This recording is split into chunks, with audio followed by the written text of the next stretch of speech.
Big game coverage live from Los Angeles. Powered by AA Best Bail Bonds, Nearside App, Texas Cheer Liquor, and Southern Recipe Small Batch Pork Rinds. It is the Blitz here on San Antonio Sports Star, ESPN AM 1250, 103.3 FM. Our AA Best Bail Bonds big game coverage from Radio Row in L.A. continues. Brought to you in part by Southern Recipe Small Batch Pork Rinds, Nearside App, and Texas Cheer Liquor. He's Joe Reinagel. I'm Jason Minix. Cooper Rush, Cowboys backup quarterback, has the pleasure, maybe, of following Emmitt Smith. And I don't know how much you got to hear of Emmitt while he was just on with us. He's very passionate and frustrated. He's obviously a legend. What was the frustration level like for the Cowboys the way this thing ended? Yeah, obviously the locker room after that loss was pretty disappointed. You don't expect your season to come to an abrupt end like that, especially when you were, building up. We were a really special, talented team and playing well all year, and had a chance to in the tourney and didn't get it done, and very disappointing. Cooper, when you look at it, and obviously it's football and things happen, but when you're in a big game like that and things just don't go your way and they just don't go right, or there's a penalty at the wrong time, what are you guys doing on the sidelines? Is there a frustration there, or do you wait till after the game for that? Yeah, sitting in first and long because of a penalty obviously creates a lot of frustration, especially if it just keeps happening. That game, I think we had a few big plays, 2 or 3 get called back, big chunk plays that get you going on offense that came back. And, I think all year we did really good job of, playing through the penalties. We put ourselves behind the sticks and our offense pushed right through it, just kept marching down the field.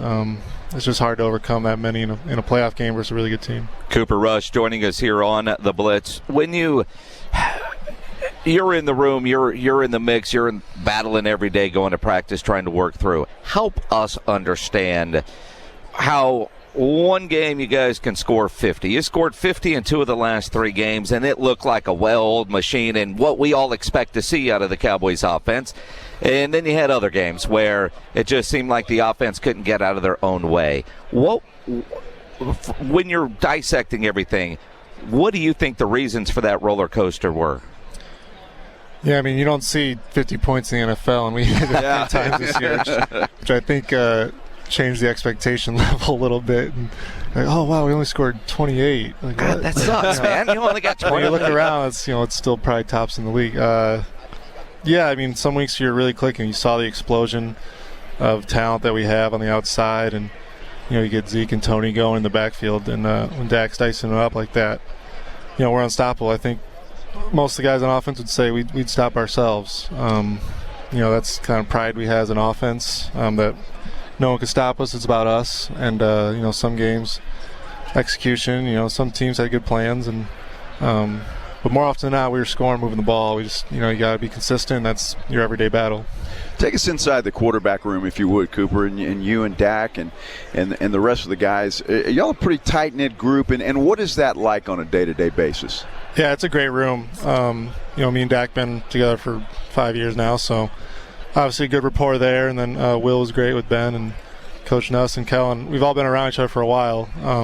I've been with Kellen since I got in, and Dak's been with him since he got in too. So there's definitely a continuity there that's big throughout the week. You can help each other out with things, and you want a room that no matter who's playing, Kellen can just go call plays, run the offense. I think we got a good room like that. Speaking of that quarterback room, Cooper Rush, did you notice on Fridays Mike McCarthy would walk in with breakfast tacos? Last year I remember that, yeah. Yeah, so our morning show, because Mike McCarthy likes to do his weekly interviews on Fridays very early in the morning, and we would send him breakfast tacos, right?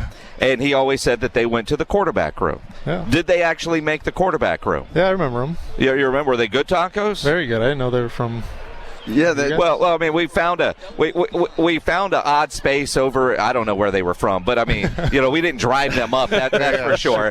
I just because I know the guy went one time and he said Danucci took the T-shirt and different hats, different quarterbacks like different tacos. What was the tacos that you liked? I don't know. The next one? Was a standard, yeah, right? They were all good. I'm pretty sure I had the same one every time. If he didn't walk in on a Friday with tacos, did it piss you off or were you disappointed? That was okay. Did you even know? It wasn't a day runner, no. It wasn't an expectation that it's Friday, coach is going to show up with tacos? No, it's all right. It was like, this is more of a surprise when it did happen. And you're like, oh, yeah, tacos are back. No consistency or lack thereof. Yeah. You know I'm setting you up. Well, this guy over there, Rob, he was in charge of ordering the tacos every week, right? Sometimes he failed. But then it came to, if you guys lost, he wouldn't send tacos. He only sent tacos the week after a win. I didn't catch on to that pattern. You didn't catch on to that pattern. See, if you win, you got tacos. Remember when you were a kid and playing Little League sports? If you won the game, you went and got ice cream? Yeah, a little post-win ice cream, yeah. See, whatever the extra motivation is, man, I just want you guys to have it. Whatever you need to remind people of in the room, hey, man, if we win this week, we get tacos. Gotcha. Yeah, we'll be on the lookout for that. We're trying to help. That's anything that we can do from the outside. How difficult is it, Cooper, when there's rumors like Kellen Moore, maybe leaving and going to a different, to becoming a head coach? Is that difficult on the players, or do you guys just accept that as the NFL's a business? Yeah, it's part of the business. I mean, there's coaches especially are changing teams constantly. That's kind of the name of the game there. And we were excited for Kel, being around him and watching him kind of go through this rise. And, we were rooting for him to get a job. And we're obviously very happy. It's being selfish that he's back. And he didn't get one, but we were rooting for him. He's done a great job. He's going to get a job someday and do just fine. What's the biggest difference for you? Because I know your relationship with Jason Garrett. In fact, you even went to the Giants for a little bit and saw that was a dumpster fire and got lucky and got back. How bad was it in New York, real quick? No comment. I'm kidding. No, but I mean, you end up back in Dallas where you're comfortable and you know everything. But what are the biggest differences you see between a Garrett coach team and a Mike McCarthy coach team? At the end of the day, the format's a lot the same. You practice, or you meet, you practice, meet again, you go play. It's kind of the same thing around the NFL totally. But I think Coach McCarthy does a really good job of having a feel for. He listens to the guys if, the leadership on our team's really strong, and he'll listen to them if, they approach him with something. And I think he has a good beat and good pulse on kind of how the team's feeling or vibing that week, and I think that's one of his strengths. We're going to send you a link of the Emmitt Smith interview because I think if you listen to it, it sounds to me like he's got it all figured out. So maybe you guys can just put that up somewhere and learn from it. Accountability, self-inflicted mistakes, penalties, the things the coaches are probably always preaching to you, right? You're always preaching it. Penalties obviously were an issue. We're probably lucky to overcome the way we did. So they weren't, as glaring, but then they obviously cost you in the big games. And it's probably going to be definitely a focus going into next year's tone down those penalties. Now, I know your job, if something happens to Dak, you're in. And you got that opportunity this year to start. Mm-hmm. As you sit back and think about it a couple months later, how cool was that? Yeah, it was pretty awesome. You wait. I've been in the league for 5 years now, and just every day, every game, you practice and mentally repped.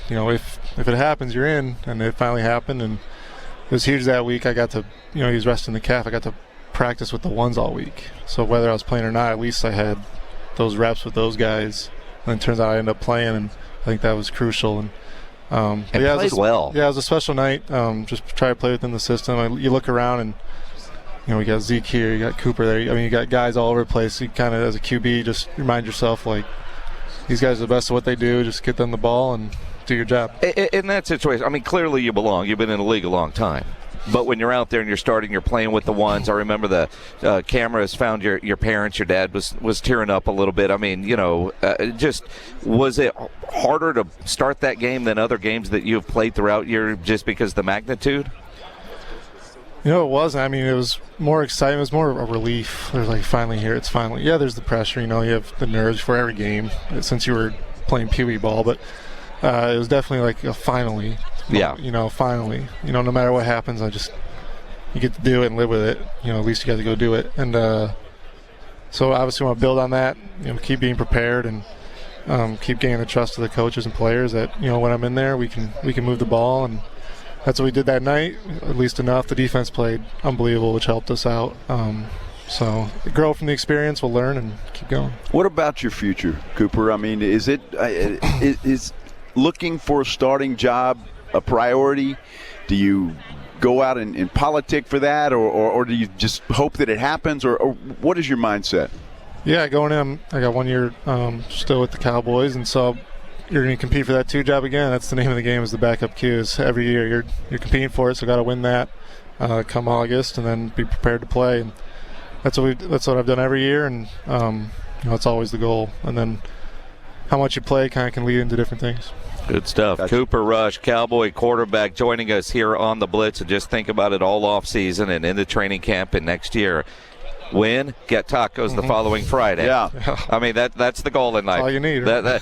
We're from San Antonio, it's all about the breakfast tacos. That's the goal in life. Every day, where am I getting my tacos? Gotcha. Appreciate it. Thanks for stopping by, man. Enjoy LA this weekend. Yep. Thanks, guys. Thanks, Cooper.